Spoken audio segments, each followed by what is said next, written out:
అందరికీ నమస్కారం అండి. ఈ వీడియోలో హనుమంతుని గుడికి వెళ్ళినప్పుడు ఎన్ని ప్రదక్షిణలు చేయాలి, అలాగే ప్రదక్షిణలు చేసేటప్పుడు పఠించవలసిన శ్లోకం గురించి ఈ వీడియోలో తెలుసుకుందాం. హనుమంతుని గుడికి వెళ్ళినప్పుడు ప్రదక్షిణలు చేయటం చాలా మంచిది.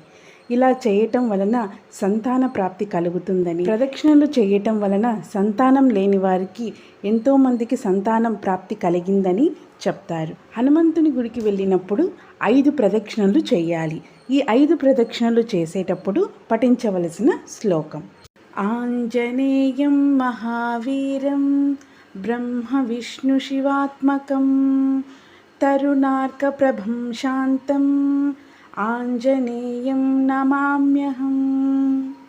ఆంజనేయం మహావీరం బ్రహ్మ విష్ణు శివాత్మకం తరుణార్కప్రభం శాంతం ఆంజనేయం నమామ్యహం.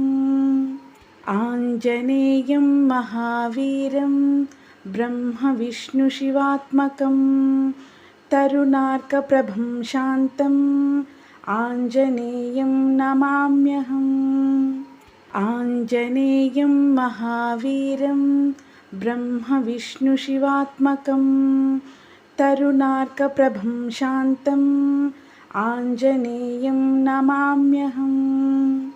ఆంజనేయం మహావీరం బ్రహ్మ విష్ణు శివాత్మకం తరుణార్కప్రభం శాంతం ఆంజనేయం నమామ్యహం అని ఈ శ్లోకాన్ని పఠిస్తూ గర్భిణీ స్త్రీలు ఏ విధంగా నడుస్తారో ఆ విధంగా నడుస్తూ ప్రదక్షిణలు చేస్తూ స్వామివారిని మనస్ఫూర్తిగా ప్రార్థించండి.